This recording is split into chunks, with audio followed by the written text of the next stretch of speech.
Mining అక్రమ కార్యకలాపాలు ఫిర్యాదుల మేరకు మైనింగ్ డీడీ ఆధ్వర్యంలో ఎంత అక్రమ మైనింగ్ జరిగిందని అధికారులు శుక్రవారం మధ్యాహ్నం తిప్పిరెడ్డిపల్లి గ్రామ రెవెన్యూలో రావూరు మెయిన్ రోడ్డు పక్కన సర్వే నిర్వహించారు. ఫిర్యాదు అందిన చాగనం ప్రాంతం కాకుండా రావూరు రోడ్డు పక్కన అధికారులు అక్రమ మైనింగ్ ను పరిశీలన చేస్తున్నారు.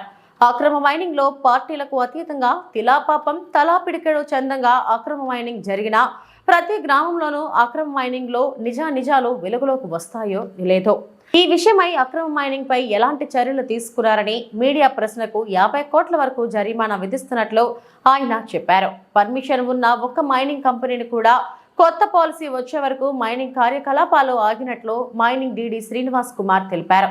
విచారణ అనంతరం సమగ్రమైన వివరాలు మీడియాకు తెలియజేస్తామని ఆయన సమాధానాలు దాటవేస్తూ వెళ్లారు. చాగనం టీడీపీ నాయకులు జనార్దన్ రెడ్డి మాట్లాడుతూ 50 కోట్లు ఒక్క చాగనంలోనే అక్రమ నిల్వ మైనింగ్ దోపిడీపై మైనింగ్ విజిలెన్స్ అధికారులకు దేవాదాయ శాఖ మంత్రి ఆనం రామనారాయణ దృష్టికి, అలాగే వెంకటగిరి శాసనసభ్యులు కురుకొండ్ల రామకృష్ణ దృష్టికి తీసుకువెళ్లగా మైనింగ్ మంత్రి దృష్టికి వెళ్లిందని చెప్పారు. కురుకొండ్ల ఆగ్రహంతోనే మైనింగ్ విజిలెన్స్ అధికారులు రంగంలోకి వచ్చారన్నారు. మీరు లోకల్ మాకు చెప్పండి. ముందు మమ్మల్ని పని చేసుకోండి, తర్వాత మీకు చెప్తాను. ఓకేనా? మీరు అందరికి ఆన్సర్ చెప్పంటారా, పని చేసుకోమంటారా? మందు వర్క్ చేసుకున్నాం అయిన తర్వాత మీకు అన్ని చెప్తా. మీకు ఆఫీస్ లో మాట్లాడితే మీరు కనీసం మేము వచ్చాం దూరం కలిసి వస్తే మీరేదో మీరు స్టాఫ్ తోటి ఇప్పుడు ప్రజెంట్ శాండ్ పాలసీ అవుతుంది. అన్ని ఏరియాలు కొలియటం జరుగుతుంది కాబట్టి వాటి మీద ఏదైతే ప్రయారిటీ ఉందో దాన్ని చేయడం జరిగింది. మీకు అదేగా చెప్పడం జరిగింది. దానివల్ల డిలే అవటం జరిగింది. ఓకేనా? ఇప్పుడు స్టార్ట్ చేసిన దగ్గర నుంచి మీరు ప్రతి ఒక్కటి మీరు చూపించిన ప్రతి ఒక్క దానిని ఆ భూమి హక్కుదారుడు ఎవడు గుంతలేంటి ఎవరు చేశారు, ఈ మూడే కదా మనకు కావాల్సింది.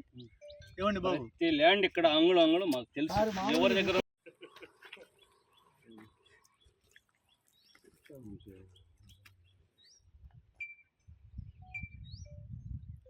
ఒక్కటే.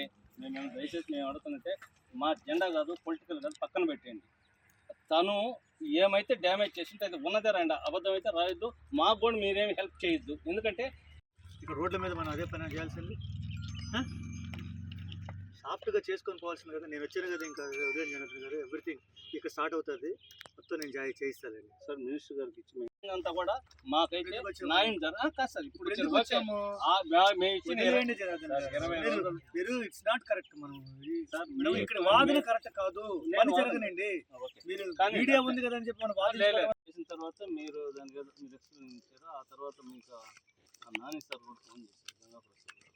వీళ్ళిద్దరు చెప్పిన మా సార్ వీళ్ళిద్దరు ఒక రోజు వచ్చారు. అక్కడ పొద్దుగా 5:30కు వచ్చారు.